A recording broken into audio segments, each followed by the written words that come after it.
Hello friends, welcome back to our YouTube channel, Tech It Simple. Today, in this video, let's learn about how to redeem a Domino's gift card. So, let's get started.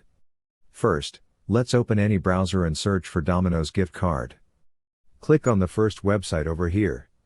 Here, we can see the gift card button. Simply tap on gift card over here. Now, once we click on activate over here, we can see the activate your card option. Here, we need to enter our card number, card PIN, if available, and enter the mobile number. Once we have done, click on I'm not a robot tick mark over here. You can simply click on Get OTP to receive the OTP for the gift card. Once you verify with OTP, you can redeem your Domino's gift card.